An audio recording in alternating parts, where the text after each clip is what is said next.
Gloire à Dieu, tendre Père Céleste, c'est un grand privilège d'être encore en vie en ce jour et nous t'en sommes infiniment reconnaissants. Merci pour ce moment de partage, d'édification autour de ta parole. Merci de nous conduire dans toute la vérité, que l'honneur et la gloire te soient rendus à toi seul au nom de Jésus-Christ. Amen. Bien-aimés, nous prenons la parole de Dieu en ce jour dans le psaume 92 et nous lirons deux versets. Verset 12 et verset 13, je suis dans l'édition Louis II. Les justes croissent comme le palmier, ils s'élèvent comme le cèdre du Liban. Plantés dans la maison de l'Éternel, ils prospèrent dans les parvis de notre Dieu. Que toute la gloire, l'honneur, la majesté soient rendues à Dieu seul, au nom prévalant de Jésus-Christ. Soyez abondamment bénis en Christ. Les versets à peine lus sont puissants et sont extraits, comme je l'ai dit, du psaume 92. Qui lui est un chant, un hymne de louange et d'adoration, de gratitude envers Dieu pour sa bonté et sa fidélité. David en est l'auteur. Et tout au long de ce psaume, il exprime sa joie pour les bienfaits de Dieu. Le psaume 92 nous encourage en tant que justes à demeurer attachés à Dieu, à demeurer plantés dans sa maison. Il nous exhorte à nous réjouir de la justice de Dieu et à trouver notre joie en Dieu et en Dieu seul. C'est un psaume qui nous invite à réfléchir sur la bonté de Dieu, à le remercier pour tous ses hauts bienfaits qu'il ne cesse de manifester dans nos vies et cela jusqu'à nos vieux jours. C'est un psaume qui nous montre que Dieu est fidèle et qu'il prend soin de ceux qu'il aime. Et il met en contraste le sort de deux types de personnes, les justes et les méchants. Tandis que les justes prospèrent et portent du fruit, comme ils sont comparés à des arbres solides florissants, les méchants, quant à eux, sont comparés à de l'herbe qui sèche et disparaît rapidement et sont voués à la destruction. C'est ce que nous dit le verset 7. Si les méchants germent comme l'herbe, si tous ceux qui font le mal se développent, c'est pour être anéantis à jamais.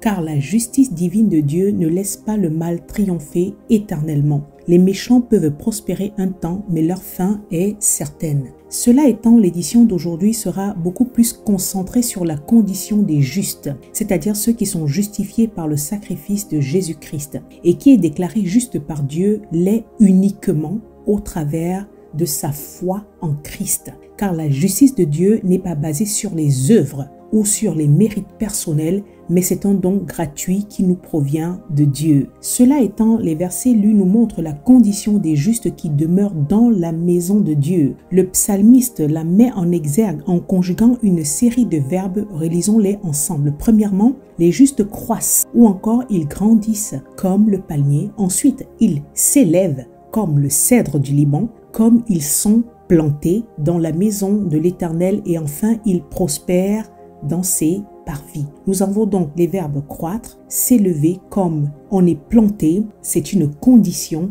et ensuite prospérer. Bien-aimés, tous ces verbes illustrent une belle promesse réservée à ceux qui demeurent fidèles et attachés, connectés à l'Éternel. Souvenons-nous que c'est l'enracinement dans le Seigneur qui produit la croissance en force et en grâce.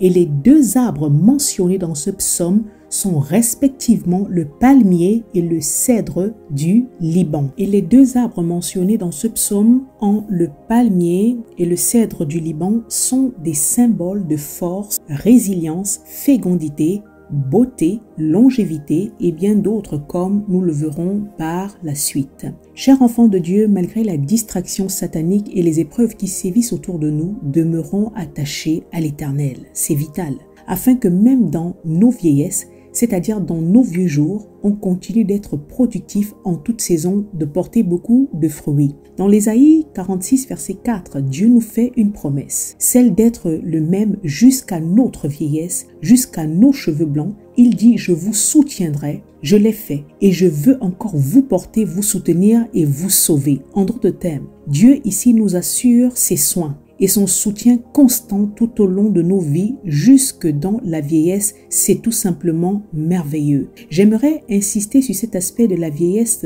pour le juste, celui qui est resté fidèle, enraciné en le Seigneur, disant ceci. La vieillesse pour qui demeure attaché au vrai cep n'est pas une période de déclin, de fin, de perte, mais plutôt de grâce et de bénédiction. Et cela malgré les défis physiques que peuvent apporter le troisième âge dans le corps humain. on vieillit en bonne santé et en forme grâce à la foi en Dieu qui nous remplit de force, de paix nécessaire pour surmonter avec sérénité toute épreuve. Ce que j'essaye de nous transmettre est que pour le juste, le troisième âge est une saison d'épanouissement spirituel, essentiellement basée sur le vécu et la marche avec Dieu. C'est une période où la foi en Dieu et en sa parole est profondément ancrée sur l'expérience acquise tout au long des années écoulées d'une vie. C'est une période où l'on est censé en savoir un peu plus que les nouvelles générations sur l'amour, la bonté, la miséricorde, la compassion, etc.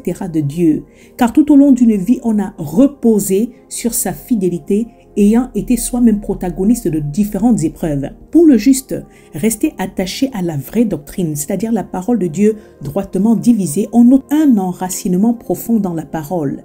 Et la vieillesse devient une période où la marche avec Dieu a produit, engendré des racines fortes et profondes. De telles personnes, ancrées dans le Seigneur, sont et possèdent un véritable trésor pour les générations futures et concourent à enseigner, encourager, exhorter, impacter, transmettre la sagesse, l'amour, inculquer même le service à Dieu, guider, éduquer, former et conseiller les plus jeunes. Car de par leur vécu avec Dieu, ils sont d'authentiques modèles de foi et de persévérance qu'on reconnaît d'ailleurs à leurs fruits manifestés. Relisant les versets 13 et 14 de ce psaume 92, il est écrit « Ceux qui sont plantés dans la maison de l'Éternel fleurissent.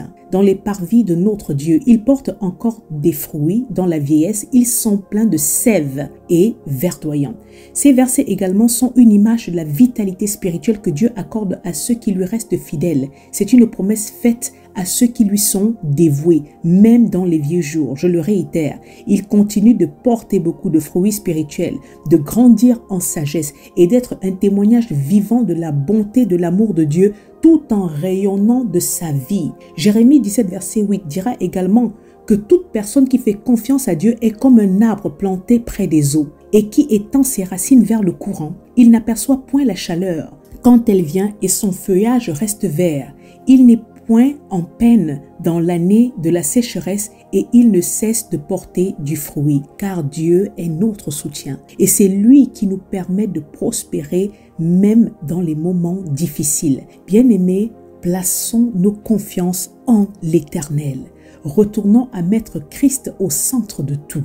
C'est important. Dans ce temps et époque où tout tend à nous éloigner de la vérité, de Christ qui est l'essentiel. Dans cette édition d'aujourd'hui, nous parlons des promesses que l'Éternel fait à ceux qui lui font confiance et qui restent plantés dans sa maison. Et il nous dit que malgré l'hostilité alentour, la difficulté, les moments difficiles, si nous demeurons enracinés en lui, la fécondité, la prospérité, la force, la longévité et bien d'autres seront nos partages au nom de Jésus-Christ.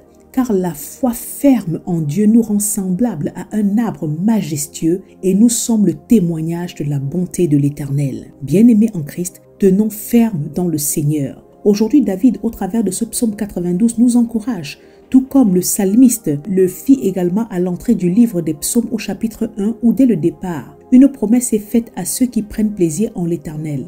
Ils sont comparés à un arbre florissant qui reste toujours vert et productif. Psaume 1 verset 3 dit « Il est comme un arbre planté près d'un courant d'eau qui donne son fruit en sa saison et dont la feuille ne se flétrit point, tout ce qu'il fait lui réussit. » Cher enfant de Dieu, comment est ta vie? Jouis-tu de toutes ces promesses? Nous devons demeurer fermement enracinés dans le Seigneur, regardant à sa parole et à ses promesses. Cela étant, de manière plus spécifique, analysons un instant les deux symboles mentionnés par David dans ce psaume 92, où il parle de deux arbres spécifiques que sont le palmier et le cèdre du Liban. Et avant d'aller plus loin, j'aimerais préciser qu'il existe différentes variétés de palmiers au monde. Mais celui dont il est question ici, qui est d'ailleurs le plus cité dans la Bible, c'est le palmier dattier, tout simplement parce qu'il est originaire du Moyen-Orient, tout comme le peuple hébreu. Donc c'est un arbre qui constitue quelque chose de très important pour eux, à la fois pour la nutrition qu'il leur apporte, ainsi que pour la protection contre le soleil. Donc dans cette édition, lorsque nous parlons de palmier, il s'agit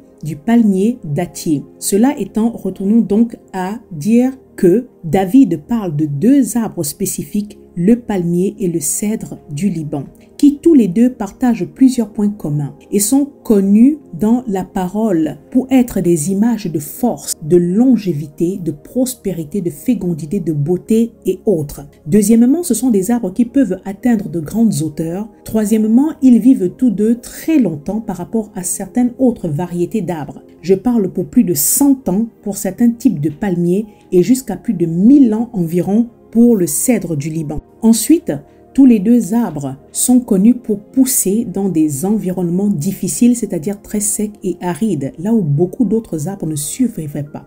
Et ainsi, tout comme ces deux arbres sont capables de résister à diverses intempéries et autres conditions difficiles, de même, qui est ancré dans le Seigneur, dans ce monde hostile, ténébreux, rempli de corruption et de méchanceté, s'élève, croit, reste fort, résilient face aux diverses épreuves. Matthieu 7, verset 25 dit que toute personne qui entend les paroles de Jésus et les met en pratique, même si la pluie tombe, les torrents arrivent, les vents soufflent et se déchaînent contre cette personne ne tombera point parce qu'elle est fondée sur le roc. Qui est enraciné dans le Seigneur puise toute sa force et sa capacité en lui. La foi placée en le Seigneur affermit et permet de traverser tout genre de moments difficiles, demeurant debout. Et cela, même au cœur de l'adversité, de la tribulation, on continue à grandir, à prospérer à tous égards. David dit que les justes croissent comme le palmier. Et pour qui ne le sait pas, le palmier est un arbre qui grandit droit et de manière verticale à partir d'une graine, à l'image du croyant qui grandit spirituellement à partir de la graine qui est la parole de Dieu qui est semée en lui. Et le fruit produit que porte le palmier est la datte. C'est un fruit qui est très nutritif, au goût naturellement doux et sucré, concentré en énergie. Ainsi, à l'image du palmier et du fruit qu'il produit qui est la datte, le croyant enraciné en le Seigneur, quant à lui, produit le fruit de l'esprit, retrouvé en Galates 5, 22, qui est une sorte de grappe qui, elle, contient plusieurs autres fruits tels que la douceur entre autres, qui renvoie au goût sucré de la datte pour ne citer que ça. Et le croyant qui est ancré en le Seigneur dégage de l'énergie, produit de la force. Il contribue à répandre la vie qui est Christ autour de lui, portant certains attributs du Seigneur. Concluant sur ce premier arbre sur lequel il y aurait sans doute encore beaucoup à dire, bien aimé en Christ, le palmier symbolise pour le croyant la croissance spirituelle, la longévité, la capacité à s'épanouir même dans les épreuves. Et c'est un arbre qu'on retrouve d'ailleurs dans différents passages de la parole de Dieu, notamment dans l'Ancien comme dans le Nouveau Testament. Un exemple de l'Ancien Testament est Lévitique 23, verset 40, qui nous parle des branches de palmier utilisées lors de la fête des tabernacles pour exprimer la joie et la reconnaissance envers Dieu pour sa fidélité, bonté et ses provisions. Et dans Matthieu 21, le palmier est le symbole d'honneur et de victoire, référence au moment où la foule agitait les branches de palmier pour accueillir Jésus à Jérusalem, un signe de respect et de célébration. Que toute la gloire et l'honneur soient rendus à Dieu au nom de Jésus-Christ. Deuxièmement, David nous dit, les justes s'élèvent comme le cèdre du Liban. Le cèdre du Liban, bien aimé, quant à lui, c'est un arbre immense, imposant et majestueux qui peut atteindre 40 mètres de haut et vivre plus de 1000 ans. Son bois est très résistant et parfumé, ce qui le rend précieux pour la construction. C'est pour cela que le roi Salomon a principalement utilisé du bois de cèdre du Liban pour construire le temple de Jérusalem. Vous avez la référence dans le livre de 1 Roi chapitre 5, les versets 15 à 26. Parce que ce bois était très prisé pour sa beauté, sa durabilité et son parfum. Et pour notre gouverne, Salomon utilisa également du bois de cyprès pour les sols et les portes et du bois d'olivier pour les chérubins et les portes du Saint des Saints. Donc en gros, pour la construction du temple, Salomon a utilisé 3 types de bois. Cela est mis en exergue des chapitres 5 jusqu'au chapitre 7 du premier livre de Rois. Je récapitule, il a utilisé le cèdre du Liban pour sa robustesse, souvent associé à la majesté et à la force. Il a utilisé du cyprès pour sa beauté et longévité et de l'olivier pour la paix et la prospérité. Bien aimé, le cèdre du Liban est un symbole de force, stabilité, beauté et prospérité. Et comme je l'ai dit tout à l'heure, c'est un arbre majestueux, grandiose, immense, solidement enraciné, défiant les tempêtes. Il a un tronc massif et des branches qui s'étendent largement. Son feuillage est dense d'un vert profond et peut vivre très longtemps, parfois plus de 1000 ans. Il pousse généralement entre 1000 et 2000 mètres d'altitude. Utilisant ce symbole qu'est le cèdre du Liban, David nous donne l'image du juste qui, parce qu'il est planté dans la maison de l'Éternel, est stable, est fort, est toujours en pleine croissance, en sagesse et en grâce, même dans les tribulations. Chaque jour, il s'élève un peu plus vers le ciel. Il développe continuellement son intimité avec Dieu. Il aspire aux choses en haut. Son regard reste fixé sur Christ, qui est le rémunérateur de sa foi. Il se rapproche continuellement du modèle qui est Christ, en menant une vie selon les principes et ordonnances de Dieu. Il émane du juste, du croyant, un parfum de bonne odeur, une odeur de sainteté, de sanctification, l'odeur de Christ qu'il répand comme ça autour de lui. La croissance spirituelle du croyant est un processus graduel et continu, tout comme celle du cèdre du Liban. Ça prend des années avant d'atteindre sa pleine maturité et cette croissance implique de se nourrir quotidiennement de la parole de Dieu, de s'enraciner dans la foi ferme, de développer une relation profonde avec Dieu et bien d'autres aspects encore. Et donc, tout comme le cèdre du Liban, tout croyant s'élevant spirituellement vers Dieu devient au fil du temps davantage plus fort, sage et plus résilient face aux épreuves de la vie en répandant parallèlement autour de lui la bonne odeur de Christ, tel que 2 Corinthiens 2 verset 15 dit que nous sommes en effet pour Dieu la bonne odeur du Christ parmi ceux qui sont sauvés et parmi ceux qui périssent. Bien aimé, le parfum qui se dégage du cèdre du Liban est très agréable et s'assimile un peu à celui du bois de santal. La bonne odeur que nous croyants devons dégager en tant qu'enfants de Dieu authentique est celle de la connaissance de Christ. C'est une odeur de vie, d'encouragement, d'amour et non de mort, de frustration, de polémique et j'en passe. Nos vies doivent être comme un parfum agréable à Dieu. Dans le psaume 141 verset 2, le psalmiste dit que sa prière soit devant Dieu comme de l'encens et l'élévation de ses mains comme l'offrande du soir. Il compare la prière à de l'encens qui monte vers Dieu et les mains levées à l'offrande du soir, image d'un sacrifice agréable à Dieu. Comme la prière provient d'un cœur humble et authentique, elle est fervente, elle sera donc d'une grande efficacité. En conclusion à l'édition d'aujourd'hui, bien aimé, sachant que les arbres sont souvent utilisés comme métaphore dans la parole de Dieu dans certains passages pour illustrer la force, la stabilité, la croissance, les racines profondes, les fruits et bien d'autres encore. Dès la Genèse, nous le voyons à l'Éden au chapitre 2, verset 9 qui nous parle de l'arbre de vie qui est placé au centre du jardin, qui n'est autre que Christ. Je clôturerai cet argument où il y aurait encore sans doute beaucoup de choses à dire, mais je résumerai mes dires disant ceci. David, l'auteur de ce psaume 92, compare la condition du juste planté dans la maison de l'Éternel à ces 2 arbres spécifiques et particuliers que sont le palmier et le cèdre du Liban, qui, comme je l'ai mentionné tout au long de cette édition, ne sont autres que des symboles de force, de beauté, de longévité, de prospérité, de fécondité et autres. Et aussi vrai que tout arbre a besoin de nutriments pour grandir, nous aussi en tant que croyants avons besoin de la parole de Dieu pour nous épanouir, grandir spirituellement, croître et s'élever. David a utilisé ces 2 verbes, croître et s'élever, qui sont des images fortes parce que tandis que croître évoque une progression graduelle, un développement constant, s'élever quant à lui suggère une ascension vers quelque chose de plus grand, de plus noble. Donc le palmier pousse droit et porte du fruit même dans la vieillesse. C'est une image de force tranquille, de fidélité, de persévérance, qui grandit, qui croît progressivement, même dans les environnements difficiles, symbole de la foi qui perdure. Et ces fruits abondants représentent la fécondité spirituelle que Dieu accorde en toute saison. Le cèdre du Liban, quant à lui, est immense. Il est majestueux. Il symbolise la grandeur, la longévité, la stabilité, la force. Et avec sa hauteur et sa robustesse, il représente l'influence et l'impact que les justes, ceux qui ont fait confiance à l'Éternel, peuvent avoir. Je réitère à nouveau disant que cette croissance et cette élévation ne sont pas dues aux efforts humains, mais à la grâce de Dieu, car c'est Dieu qui nous permet de nous épanouir et de porter du fruit même dans l'adversité, dans la tribulation. Et la justice dont il s'agit ici n'est pas une qualité qu'on acquiert par nos propres efforts, mais elle également est un don de Dieu qui nous déclare justes à travers la foi en Christ. Ensemble, le palmier et le cèdre du Liban, ces 2 images qui se complètent, illustrent la constance et la fermeté du juste même dans l'adversité, qui parce qu'il est enraciné dans le Seigneur continue de grandir spirituellement Tout ceci, fruit de la grâce et de la bonté divine. Comme nous demeurons enracinés dans la maison de Dieu, nous sommes appelés, tout comme le Christ, à croître en sagesse et en stature, en grâce, tel que le dit Luc chapitre 2 verset 52 parlant du Christ, et Éphésiens 4 verset 15, comme nous professons la vérité dans l'amour, nous sommes appelés à croître à tous égards. Que Dieu vous bénisse abondamment au nom de Jésus-Christ. Amen.